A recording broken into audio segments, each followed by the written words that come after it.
My boyfriend and I have been studying together at university, and while he is studying part-time, working part-time and engaging heavily in his amateur acting career, while I am studying full-time and working part-time, we share one subject at uni together. On top of this, he is trying to pick up another hobby while looking after his grandfather who is in his final stages, in a nursing home. As you can imagine, for the past 6 months he has very little time to cut out of his week to spend with me. None, in fact. I have been fine with this for the most part. I have been driving 45 minutes 3+// times a week to get to his house so we can steal a few hours together, but he doesn't have time to spare. This is an inconvenience I can live with. However, he has been asking me to do a lot of other things too. He has frustrated me multiple times with demands that I visit his grandfather, who does not recognize me, for 2 hours, which turns into 4.5 hours, or help him with a family matter, which lasts 5 hours or so. Every time this happens, he promises he will drive me home. And every time he says he doesn't have time anymore and I need to catch the train home, 1 hour plus walking. I have spoken to him about how this is unfairly affecting me, and he seems to take it on board, but just forgets again the next time he needs something. After forcing me to spend $600 plus on his best friend's destination wedding, the weekend before we both had 2 major exams due, he demands that we switch our exam times because he didn't spend enough time studying and he needed the extra day. I concede and he squanders his spare day sleeping because he needed it. I take my classes very seriously and I feel very over by his demands. I understand that family matters / best friends are important things, but he has eaten into hours and hours of my study time, and my grades are dropping. Not only that, but it's affecting my emotional health also. I have expressed to him that it is affecting me badly, but he tells me I'm being very unsympathetic and selfish. What's more is that I have about $10,000 in savings. He recently became aware of this and has demanded that I help him pay his bills because we're a team, he is broke. I helped him with a few, but drew the line after $500 because he is very irresponsible with money and there's only so much I can pour out before it seriously affects me. He is also demanding that I give him access to my bank account because we are in this together. And he wants to marry me one day, so we should start sharing now. I don't really know what to do.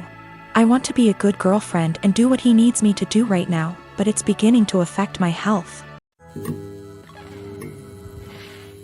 I believe it started when I was around 6 years old. My parents often had friends over in the house. I didn't know they were polyamorous OFC. One day I was outside playing, got hurt, and when I ran inside caught my parents making out with some random guy. They told me they have other adults that they love and it's a completely normal thing. Me being a child just accepted that. They gave up being secretive and their partners would constantly be around, even joining on outings. I remember that on my 10th birthday they invited 3 of their partners, one of who I'd never seen before. And for the rest of the day my parents just withdrew from my party and hung out with them. I never saw them doing anything explicit again, but they would kiss their partners, hug them, make flirty comments. Something that would be normal between parents but with many more people. Sometimes I came home from school and my parents were gone and there was some random adult in our house. Some of them seemed surprised that my parents even had a child. I always hated it, but since my parents had told me this was normal, I assumed many adults probably did similar things and that it's just an adult thing all kids hate. Later they had less partners and eventually seemed to stop. Not that I'd know for sure. I moved out with 17. I didn't think about it anymore. A year ago I started therapy, other reasons. As usual, the topic of my upbringing came up and it brought back many feelings I wasn't aware of. I realized that although my parents were always good to me, I had never really felt close to any of them and still have a lot of resentment, that they made me feel like I had to compete for my parents' attention with random strangers. A while ago, I visited them and they told me they are going to take part in a documentary about polyamorous families, and that the producers would like to include interviews with the children. So they would love if I could agree and tell everyone that polyamory doesn't mess kids up. All my resentment bubbled up and I said that I cannot agree because I would not be able to say anything positive. My parents looked shocked, I had never brought this up before, and asked why, and I unloaded all, that I always felt pushed aside. We barely had any family time without strangers intruding. It turned into an argument and I became loud and yelled that the truth is it did. Me up and they shouldn't have had a child. My mother cried and my father said I should probably leave. So I left and was shaken up for the rest of the week, but also felt regret because I've never made my mom cry before. Later my father sent me a message that was like, "We are sorry you feel that way. Can we have a calm discussion about this soon?" Even though I tried to, it's like I can't reply. This argument brought something very emotional up in me. My cousin turned 18 recently. She's in high school. She doesn't have a car, and during her birthday weekend, thought her parents were going to buy her one. They didn't get her one and she was pretty upset. I should note that I'm not very close with my cousin, or the rest of my extended family for that matter. I only heard about this through the grapevine from my dad. Anyway, my cousin texts me on the Friday before her birthday asking if she can take my car. I just leased a new Ford Escape, to the mall and then for an out-of-town road trip with her friends over the weekend. I tell her no. She begs and pleads with me. I tell her no again. My car is for me to drive and for me only. If she wants her own car, she can save up and buy one.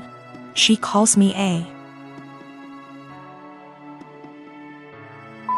and says that I ruined her birthday and that she's embarrassed because her friends think she got a car for her birthday and she doesn't have one. I don't respond to her and think nothing of it. The weekend comes and I sleep in very late on that Saturday, waking up at 1 p.m., don't judge.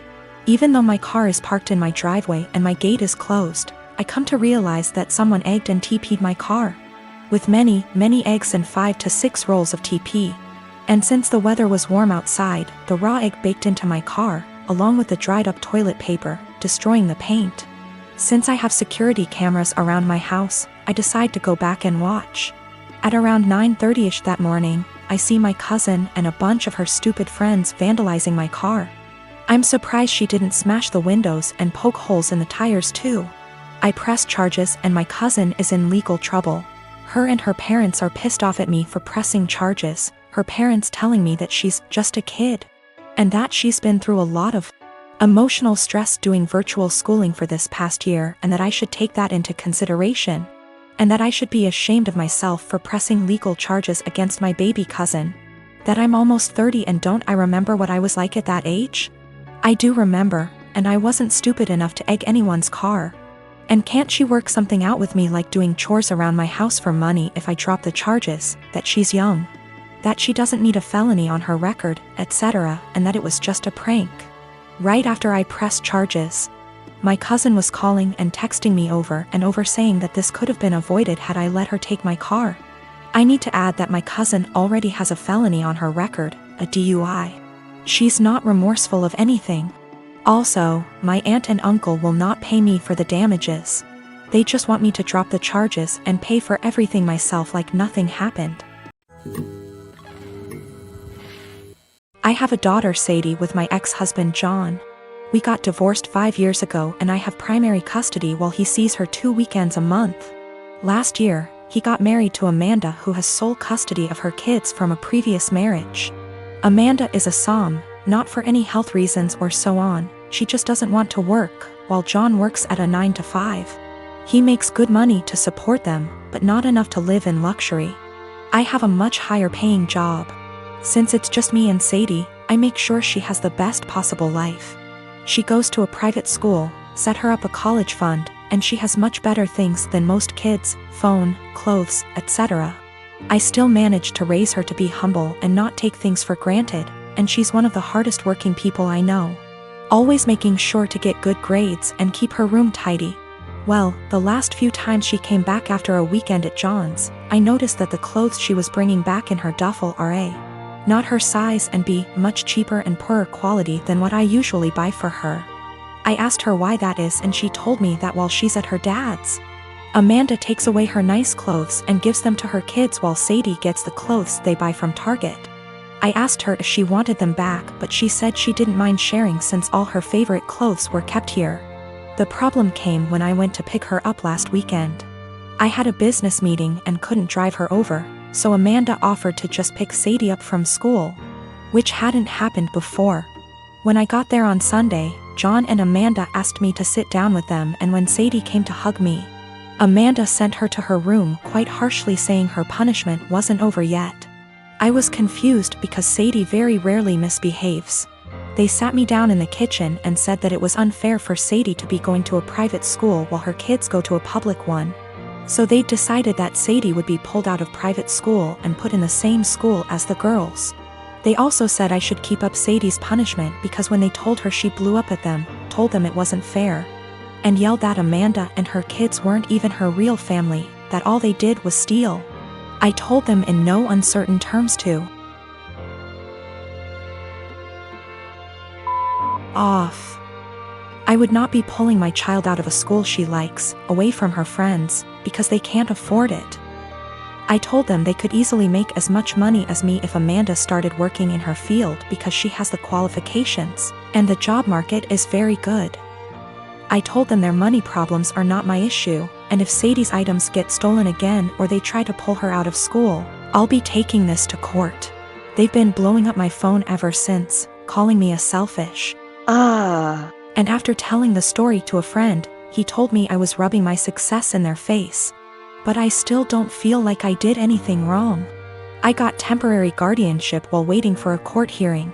We're going to try to get full custody and have John get 1 day a week of visitation, supervised for at least the first few months, and no contact with Amanda or her kids. This way, he still sees Sadie just as much and they can try to repair their relationship, but she doesn't have to go back there. All contact between us is made through emails which are CC'd by my lawyer, and I've asked for Sadie's things back. I've talked to Sadie and we've decided that she's going to try therapy for a little while to help deal with everything that's happened. We've had the hearing and our custody arrangements been modified. Any and all decisions relating to Sadie are made by me, and me alone. John has supervised visitation once a week. And Sadie will continue in therapy to deal with all the issues Amanda and company have caused her. They tried to push for 50/50 custody split on grounds of alienation. So me trying to put Sadie against her father. But we made it clear from the start that we wanted to keep Amanda and her children away, and wanted supervision only because we don't feel safe leaving him alone as of yet, but that we were open to modifications. Thanks to that, the proof of stealing, and Sadie's therapist's testimony, their claim was thrown out pretty quickly. Amanda's pissed, and has tried to contact me and Sadie, but I made it clear to her that if she keeps harassing me or my daughter, I'll have to make this known to the authorities. Sadie and I have blocked her everywhere, and any communication between John and us is made through text messages or emails only.